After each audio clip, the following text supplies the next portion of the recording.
Assalamualaikum warahmatullahi wabarakatuh.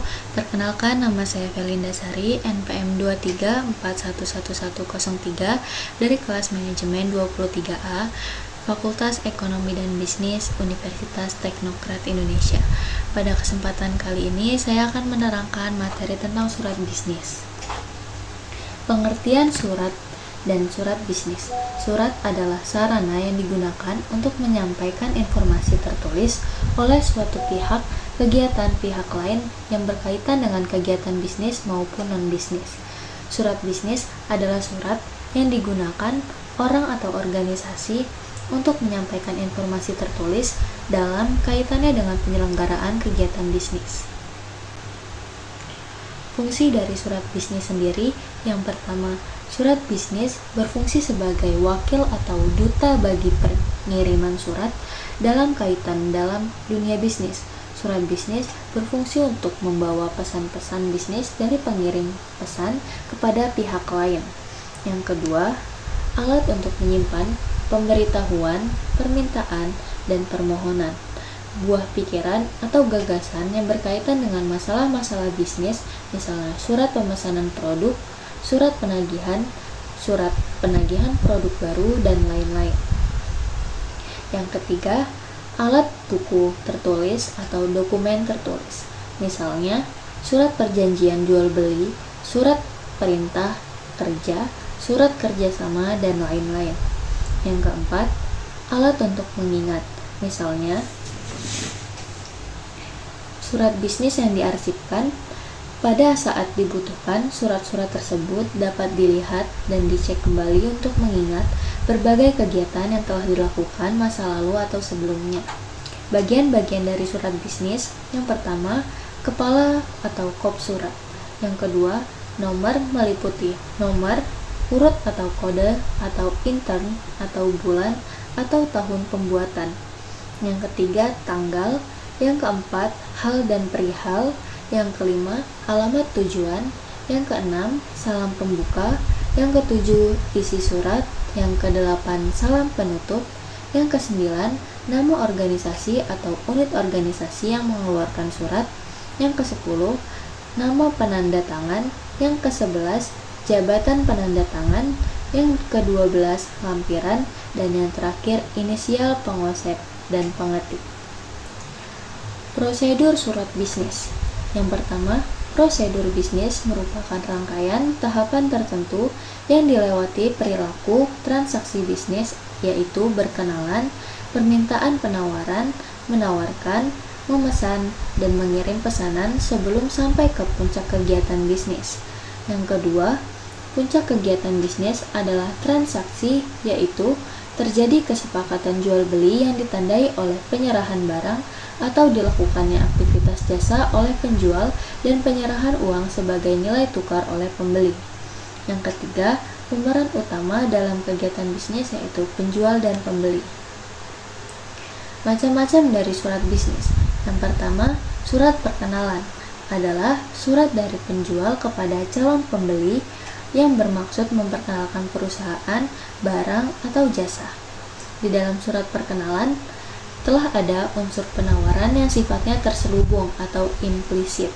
Syarat pembuatan surat penawaran bisnis, yang pertama, memperkenalkan nama, alamat, nomor telepon, faksimili, dan bidang usahanya.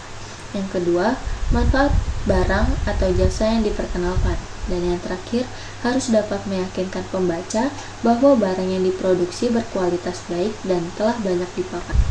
Macam-macam surat bisnis yang kedua yaitu surat permintaan penawaran atau permintaan harga.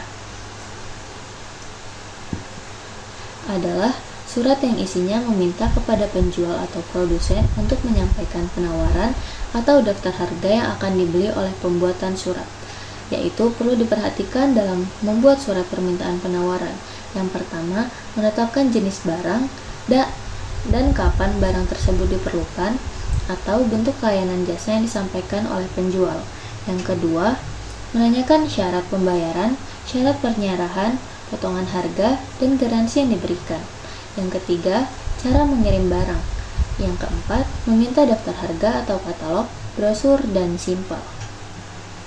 Yang kelima, Peralatan yang dipakai penjual sebagai penunjang kalau ada. Yang ketiga yaitu surat penawaran. Adalah surat dari penjual kepada calon pembeli berisi penawaran barang atau jasa dibedakan menjadi dua macam. Yang pertama, penawaran atas inisiatif penjual, dan yang kedua, penawaran sebagai balasan surat permintaan penawaran. Syarat-syaratnya, bahasa harus menarik. Selanjutnya, isi surat tidak boleh bertentangan dengan kondisi barang atau jasa yang ditawarkan. Selanjutnya, isi surat harus bersifat memotivasi pembaca agar ingin tahu lebih tentang suatu yang ditawarkan. Dan yang terakhir, harus berisi keterangan yang lengkap dan sebaiknya dilampirkan gambar-gambar. Sikap penawaran ada 3, yaitu yang pertama penawaran bebas, yang kedua penawaran berjangka, yang ketiga penawaran bebas. Surat bisnis yang keempat yaitu surat pemesanan atau order. Adalah surat dari pemesan atau pembeli kepada penjual yang isinya memesan barang dan jasa tertentu. Surat pesanan memiliki posisi yang kuat karena merupakan surat beli. Yang perlu diperhatikan dalam surat pesanan yaitu yang pertama, nama, jenis, tipe, dan ciri lain barang yang dipesan. Yang kedua, jumlah atau banyaknya pesanan. Yang ketiga, cara pembayaran. Yang keempat, cara pengiriman atau penyerahan yang dikehendaki. Yang kelima, waktu penyerahan atau waktu pengiriman yang diinginkan. Yang kelima yaitu surat pengiriman barang. Adalah surat dari penjual kepada pembeli yang menerangkan pengiriman barang dan sebagai pengantar untuk dokumen yang dikirim apabila jarak antara penjual dan pembeli cukup jauh, antar kota, antar pulau, dan antar negara. Keterangan dalam surat pengiriman atau barang adalah yang pertama, berdasarkan order atau pesanan yang mana barang dikirim. Yang kedua, jenis barang apa saja yang dikirim. Yang ketiga, berapa jumlah barang yang dikirim. Yang keempat, dengan alat angkut apa barang dikirim. Dokumen apa saja yang dilampirkan. Yang pertama ada faktur atau invoice atau tanda bukti penjualan dan penyerahan barang. Yang B yaitu surat angkutan barang meliputi kendaraan darat, surat jalan, kapal laut, bill of lading atau consignment. Jika kapal udara yaitu airway bill atau AWB. Sekian materi yang dapat saya sampaikan. Saya akhiri. Wassalamualaikum warahmatullahi wabarakatuh.